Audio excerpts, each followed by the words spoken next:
And the first thing God told me to tell you is view the victory. He told him to open the window. Open the window. You've been staring at your walls long enough. Open the window. You've been looking at your limitations long enough. Open the window. And after he had opened the window, he told him to do something strange. He told him to shoot an arrow in the direction of Aram. Aram was a loose confederation of nations that would only assemble together to fight a common enemy. You might know it better as Syria. You probably never heard of King Hazael, but he would be similar to Hitler. The way he had oppressed God's people, the way he had decimated the fighting forces of Israel, he seemed unbeatable. And the man of God tells the newly minted king, open the window, the one that faces your enemy, and get your bow and get your arrow and shoot your arrow over Aram. This is important because the battle hasn't even begun yet, but the prophet wants the king to see the victory before the fight starts. This is why I love being a Christian, because I don't fight for victory. I fight from victory. I need you to see this year the arrow of victory over Aram before you fight the battle. Your next battle might be tough, so you got to get your victories really embedded in your spirit to give you the strength and the courage to fight. But Elisha was not telling the king to look back on a battle. He was telling him to look forward to a battle as if it had already been won. View your victory. You got to see it before you can seize it. You got to see it before you can seize it. And to see it before you can seize it, you got to see it before you see it. That sounded kind of confusing, didn't it? All right. Hebrews 11 says that faith is the substance of things hoped for, and the evidence of things not seen. So close your eyes real quick. Will you do this? I promise nobody's going to take your purse. This is a safe place. We got great security. Close your eyes. And I know that this concept has been abused and people use it for all kinds of purposes, but I want you to visualize your victory this year. I want you to see yourself according to what God has spoken over your life. I want you to see yourself healed. See your heart whole. See yourself passionate. See yourself fulfilling your purpose. See yourself powerful and mighty in God. See yourself pulling down strongholds.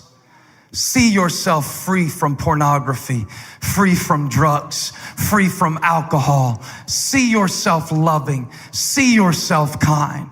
See your marriage in a different light. You gotta see it before you see it. You gotta see it before you see it. And we should understand as Christians how to see the unseen. We should understand more than anybody the hope of an empty grave. Sometimes you gotta see resurrection while you're still hanging on a cross. Sometimes you gotta see liberty while you're still in bondage. Sometimes you gotta see joy while you're still weeping over the dying body of Elisha.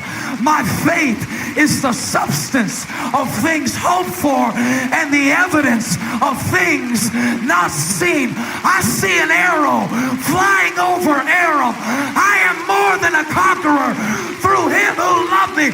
Why don't you take 17 seconds and give God a pre-praise for every victory he's going to bring to pass in your life this year by his word.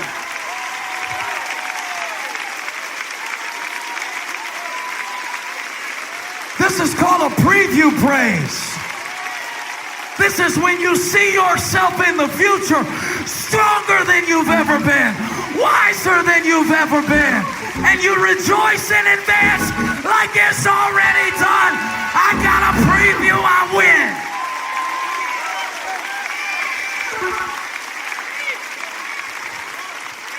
I see an arrow flying over Aram.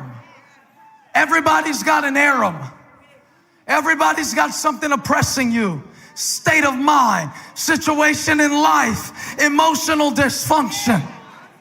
I could spend 3 minutes with you and guess your Aram.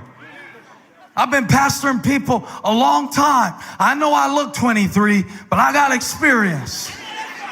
I met crazy people, rich crazy people, skinny crazy people, poor crazy people, fat crazy people, black crazy people, white crazy people, Latino crazy people. I know crazy when I see it, and I'm looking at 27,000 crazies in the church today. Everybody has an arrow. Why are you cheering about that? It's awkward. Cheering because you're crazy. It's that thing, watch this. View the victory, but focus the fight. He told him which window to open, which signified which battle he needed to fight. And a lot of us aren't winning anywhere because we're trying to win everywhere.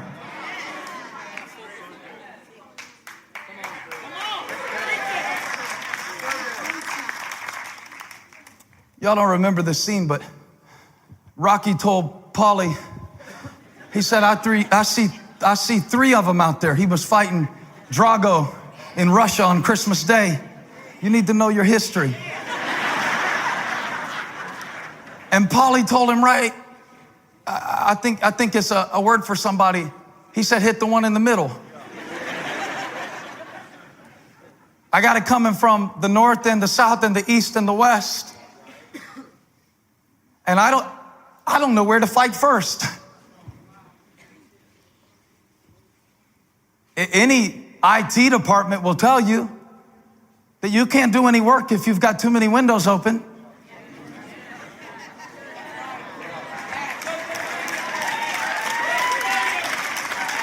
I'm gonna help you this year. Open one window at a time. View your victory, but clarify the conflict. God, here's a prayer to pray. Pray this prayer. God, show me where to shoot. See, because action without aim leads to exhaustion. And a lot of people go into a new year not with a sense of apathy, but with a sense of activity that is aimless. And they are out of arrows before February starts. 17 resolutions. Can't keep one. Too many windows. I could preach on the power of priority. It's not just that the prophet showed him the victory, he showed him which one needed to be next. And you know, God wants to speak to you if you will get with him.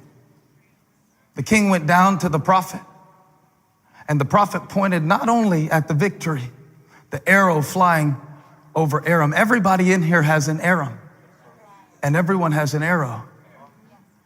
Are you more focused on your Aram or your arrow?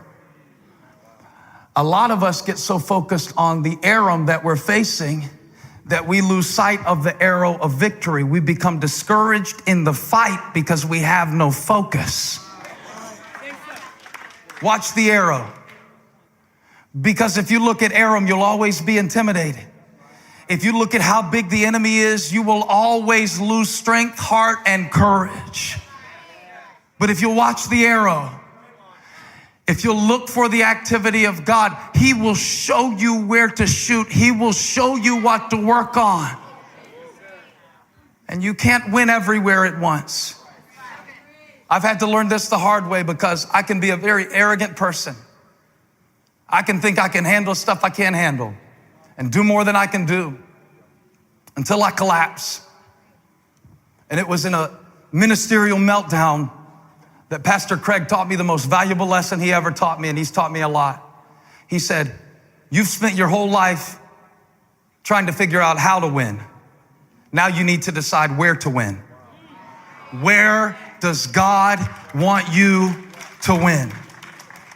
I'm asking you, where Concord, where Lake Norman, where Blakeney, where does God want you to win?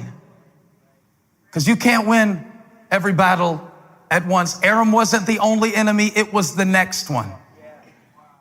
I can't win everywhere at once. And I'm gonna tell you something else. I can't please everybody.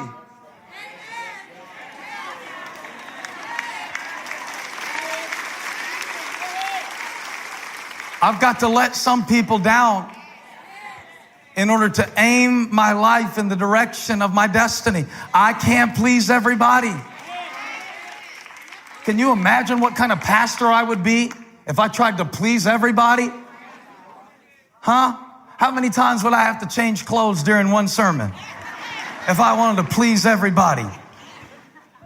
Can't please everybody. I'm not aiming to. If I please God and Holly, I'm good. Did you notice a footnote? I'm aiming at something. I'm aiming at something. I'm aiming at something. I'm not just shooting every direction this year. I'm aiming at something. That means I have to be realistic, not only about where I want to win, but where I might have to lose. I don't want to hurt your feelings, but you might not get around to all of it this year. Okay? You might lose some this year. You might not get to eat organic and get out of debt this year. You might have to save a little bit so you can afford to shop at Whole Foods. So get the money, then get the apples. You follow me? You might not get to take the promotion while your kids are young and be at the house like you want to. You might need to make a little less because the window of more money will be there in 10 years, but the window of childhood is closing. You might have to make some decisions to win, to aim.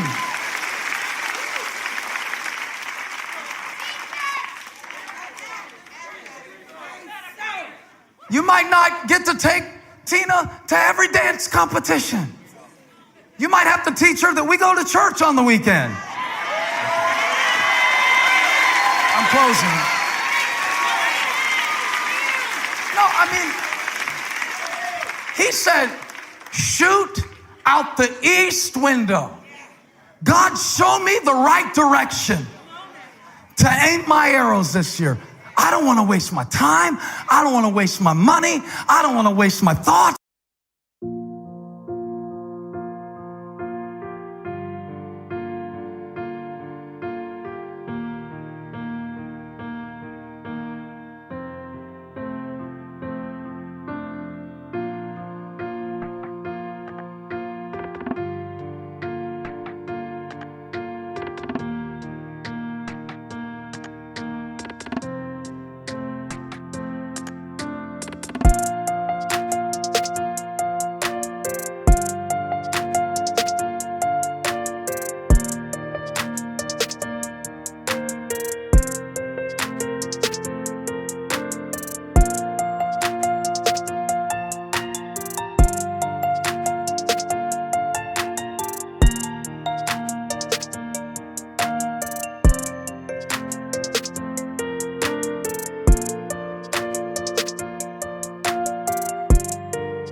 I don't want to waste my pain. I want to apply myself.